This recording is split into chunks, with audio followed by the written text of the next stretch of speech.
വളരെ പുതിയൊരു വീഡിയോയുമായിട്ട് ഞാൻ നിങ്ങളുടെ മുമ്പിലേക്ക് വേണ്ടി എത്തുകയാണ്. ഇന്ന് ഒരു വീഡിയോയിൽ നിന്നുള്ള കാര്യമൊന്നുമല്ല നിങ്ങളുമായിട്ട് പങ്കുവയ്ക്കാൻ ആഗ്രഹിക്കുന്നത്. സാധാരണ ഏതൊരു വീഡിയോ കണ്ടതിനെക്കുറിച്ചുള്ള ഒരു അഭിപ്രായമാണ് നിങ്ങളുടെ മുമ്പിലേക്ക് ഞാൻ പങ്കുവയ്ക്കാറുള്ളത്. പക്ഷേ ഇന്ന് ഞാൻ നിങ്ങളുമായിട്ട് പങ്കുവയ്ക്കുന്ന ഒരു കാര്യം എന്ന് പറയുന്നത്, ഒരു സഹോദരി എന്നോട് പറഞ്ഞ ഒരു അനുഭവം. ഈ സഹോദരി എന്നോട് ഇങ്ങനെ വിളിച്ചതും പങ്കുവച്ച ഒരു കാര്യം. കാരണം ആ സഹോദരിയെ സംബന്ധിച്ച് ആ പറച്ചിൽ നിന്ന് തന്നെ നമുക്ക് മനസ്സിലാക്കാൻ സാധിക്കും എത്രമാത്രം എക്സൈറ്റഡ് ആണ്. കാരണം ആ സഹോദരി ജീവിതത്തിൽ ഇതുപോലെ ഒരു അനുഭവം ഉണ്ടായിട്ടില്ല. ഇത്രയും വർഷക്കാലത്തിനിടയിൽ ഇതുപോലെ ഒരു അനുഭവം ഉണ്ടായിട്ടില്ല. കാരണം ഇതിന് മുമ്പത്തെ ദിവസങ്ങളിലാണെങ്കിലും എന്നെ കോൺടാക്ട് ചെയ്ത സമയത്ത് ആ സഹോദരി പങ്കുവെച്ചൊരു കാര്യമാണ്. എനിക്ക് ഭയങ്കര മനസ്സിന് ഭയങ്കര വേദനയാണ്, ഭയങ്കര ഒരു അസ്വസ്ഥതയാണ്. എന്ത് ചെയ്യണമെന്ന് അറിയില്ല അച്ഛാ, ഞാൻ എങ്ങനെയാണ് മുന്നോട്ട് പോകേണ്ടത്. കാരണം എനിക്ക് മനസ്സിലേക്ക് ഭയങ്കരമായിട്ട് വെറുപ്പ് വരുന്നു, അവരെ ഫേസ് ചെയ്യാൻ പറ്റാത്തൊരു സാഹചര്യം വരുന്നു, എനിക്ക് ആത്മാർത്ഥമായിട്ട് ജോലി ചെയ്യാൻ പറ്റാത്തൊരവസ്ഥ വരുന്നു. അപ്പോൾ ആ സമയത്ത് സഹോദരിയോട് പറഞ്ഞൊരു കാര്യം, പോയി നന്നായിട്ടൊന്ന് കുമ്പസാരിക്കുക. അപ്പോൾ അങ്ങനെ എന്തോ ഒരു ആവശ്യത്തിന് വേണ്ടി സഹോദരി വീട്ടിലേക്ക് പോയ സമയത്ത് ആ സഹോദരി മനസ്സിൽ തോന്നി, എന്തായാലും ഒന്ന് പോയി കുമ്പസാരിക്കണം, അല്ലാതെ ഇനി മുന്നോട്ട് ജോലി ചെയ്യുക എന്ന് പറയുന്നത് വളരെ വേദനാജനകമായിട്ടുള്ളൊരു കാര്യമാണ്. അപ്പോൾ അങ്ങനെ ആ സഹോദരി അവിടെ പോകുന്നു. ആ സഹോദരി അത് ചെയ്യുന്ന സമയത്ത്, കുമ്പസാരിക്കുന്ന സമയത്ത്, അവിടെ കുമ്പസാരം കേട്ട വൈദ്യം ആ സഹോദരിയോട് പറയുകയാണ്, പോയി ഒരു 3 മിനിറ്റ് ആ അൽഫോൻസാമ്മയുടെ പള്ളിയിൽ ഇരുന്ന് പ്രാർത്ഥിക്കുക.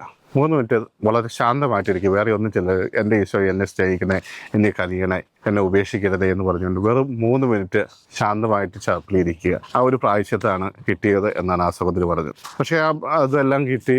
ആ സഹോദരി പറഞ്ഞ പോലെ 3 മിനിറ്റ് പോയിരുന്നു.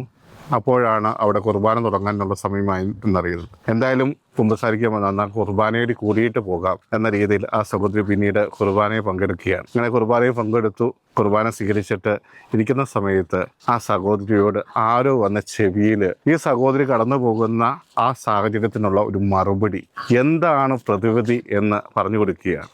അപ്പോൾ ആ സഹോദരിയോട് ആ വ്യക്തി പറഞ്ഞു കൊടുക്കുകയാണ്, നീ എന്തിനാണ് ഇതുപോലെ വേദനിക്കുന്നത്?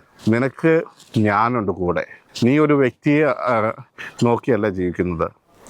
ഈ വ്യക്തികൾ നിന്നെ ഉപേക്ഷിച്ചാലും നിന്നെ വേദനിപ്പിച്ചാലും ഞാൻ നിന്നെ വേദനിപ്പിക്കുന്നുണ്ടോ? നിൻ്റെ ജീവിതത്തിലെ കഷ്ടപ്പാടുകളിൽ ഞാൻ നിന്നെ കൈവിട്ടിട്ടില്ലല്ലോ, ഞാൻ എപ്പോഴും നിൻ്റെ കൂടെ ഉണ്ടായിരുന്നില്ല, പിന്നെ എന്തിനാണ് നീ വേദനിക്കുന്നത്? നിൻ്റെ മനസ്സിനെ അസ്വസ്ഥമാക്കുന്ന ഓരോ കാര്യങ്ങൾ സംഭവിക്കുമ്പോഴും നിനക്ക് കൈത്താങ്ങായി ഞാൻ കൂടെ ഉണ്ടായിരുന്നില്ലേ? അങ്ങനെ ഒരു വ്യക്തിയുടെ സ്വരത്തിൽ ഈ സഹോദരി ഇങ്ങനെ കേട്ടുകൊണ്ടിരിക്കുകയാണ്. അതിനുശേഷം ഈ സഹോദരിയുടെ മനസ്സിന് വന്ന ആ ഒരു മാറ്റം എന്ന് പറയുന്നത് വളരെ അത്ഭുതകരമായ ഒരു മാറ്റമാണ്. എന്നെ വിളിച്ച് സംസാരിക്കുന്ന സമയത്ത് പോലും ആ ഒരു എക്സൈറ്റ്മെൻറ്റ് നമുക്ക് മനസ്സിലാക്കുവാൻ സാധിക്കും. കാരണം അത്രമാത്രം സന്തോഷത്തോടെ, അതിന് മുമ്പത്തെ ദിവസം സങ്കടപ്പെട്ട് എല്ലാം നഷ്ടപ്പെട്ടു എന്ന രീതിയിൽ നിന്ന ഒരു വ്യക്തി വളരെ സന്തോഷത്തോടെ എനിക്ക് എല്ലാം ചെയ്യാൻ പറ്റും, ഇതൊക്കെ ഇങ്ങനെ കടന്നു വരുന്ന സഹനങ്ങൾ, എനിക്ക് ഇതുപോലെ മനസ്സിലേക്ക് വരുന്ന വെറുപ്പൊക്കെ എനിക്ക് എൻ്റെ അനുഗ്രഹമാക്കാനുള്ള ഒരു സമയമാണ് എന്ന് കർത്താവ് എന്നോട് പറഞ്ഞു. അതുകൊണ്ട് ഇനി ഞാൻ തളരില്ല, ഇനി വേദന ഉണ്ടായാലും ആരുമായിട്ട് പങ്കുവെക്കേണ്ട, നീ ഒന്ന് എൻ്റെ മുമ്പിലേക്ക് വന്നാൽ മതി, നീ എൻ്റെ അടുത്ത് പോലും പറയണം, കാരണം നിന്നെ നോക്കുമ്പോൾ തന്നെ എനിക്കത് മനസ്സിലാക്കാൻ സാധിക്കും എന്ന് കർത്താവിൻ്റെ ഒരു ഉറപ്പ് കിട്ടിയ ഒരു പ്രതീതി. പ്രിയമുള്ളവരെ, ആ സഹോദരി വളരെ സന്തോഷത്തോടെ ഇത് പങ്കുവെച്ചപ്പോൾ ഞാനും ആലോചിച്ചത് അത് തന്നെയാണ്. നമ്മുടെ ജീവിതത്തിൽ ഒറ്റപ്പെടലുകൾ ഉണ്ടായിട്ടുണ്ടാകാം.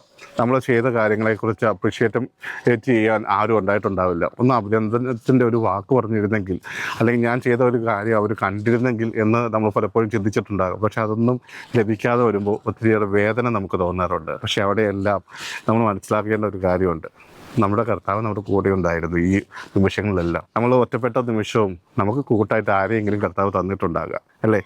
നമ്മൾ മനസ്സിലാക്കുന്ന ആരെങ്കിലും, നമുക്ക് ഒരു പരിചയമില്ലാത്ത വ്യക്തികളോട് ആയിരിക്കും കർത്താവ് ഇടപെടുക. ചിലപ്പോൾ റെയിൽവേ സ്റ്റേഷനിലൊക്കെ ഇരിക്കുന്ന സമയത്ത് നമ്മുടെ മുഖം വാടിയിരിക്കുമ്പോൾ ചിലപ്പോൾ അടുത്ത് വന്ന ഒരു വ്യക്തി ചോദിച്ചിട്ടുണ്ടാകും, എന്ത് പറ്റി, മുഖം വല്ലാതെ ഇരിക്കുന്നുണ്ടോ, എന്തെങ്കിലും പ്രശ്നമുണ്ടോ, നമ്മളോട് ഷെയർ ചെയ്യാൻ പറ്റുന്നതാണെങ്കിൽ ഒന്ന് ഷെയർ ചെയ്യുന്നത് നല്ലതാട്ടോ. അങ്ങനെ ആരെങ്കിലും നമ്മുടെ അടുത്ത് വന്ന് പറഞ്ഞിട്ടുണ്ടാകാം. അല്ലെങ്കിൽ നമ്മൾ വർക്ക് ചെയ്യുന്ന സ്ഥലത്താണെങ്കിലും ആരെങ്കിലും കൂടെയും കർത്താവ് നമ്മുടെ അടുത്തേക്ക് വന്ന് നമ്മളോട് സംസാരിച്ചിട്ടുണ്ടാകാം. നമ്മൾ തിരിച്ചറിയാതെ പോകുന്നതാണ്. അവിടെയെല്ലാം നമുക്ക് കരുത്ത് പകർന്നത് കർത്താവ് തന്നെയാണ്. പല വ്യക്തികളിലൂടെ, പല സംഭവങ്ങളിലൂടെ, പല സാഹചര്യങ്ങളിലൂടെ കർത്താവ് നമ്മളിലേക്ക് കടന്നു വരുന്നുണ്ട്. അത് തിരിച്ചറിയാൻ സാധിക്കണം. ഒരു പക്ഷേ ആ സഹോദരിയെ സംബന്ധിച്ച് ആരോ അടുത്ത് നിന്ന് പറയുന്ന ഒരു അനുഭവം, അതാണ് ആ സഹോദരിയുടെ മനസ്സിനെ മുഴുവൻ മാറ്റിമറിച്ചത്. അതുപോലെ തന്നെ നമ്മുടെ ജീവിതത്തിലും കർത്താവ് പല രീതിയിലും വരുന്നുണ്ട്. ഒരു പക്ഷേ ഈ കർത്താവിൻ്റെ സ്വരം നമുക്ക് കേൾക്കാൻ സാധിച്ചേക്കാം. അതിനുവേണ്ടി നമ്മൾ നമ്മളെ തന്നെ പൂർണ്ണമായി കർത്താവിൻ്റെ കരങ്ങളിലേക്ക് കൊടുക്കണം. ഈ വൈദികം കൊടുത്ത പ്രായശ്ചിത്തം പോയി സ്വസ്ഥമായിട്ടിരിക്കുക. ഒരുപക്ഷെ ചാപ്പലിൽ പോയി ഒന്ന് സ്വസ്ഥമായിട്ട് ഇരുന്നാൽ മതിയാകാം. നമ്മുടെ പ്രശ്നങ്ങളുടെ പരിഹാരം കർത്താവ് നമുക്ക് തരുവാൻ വേണ്ടി.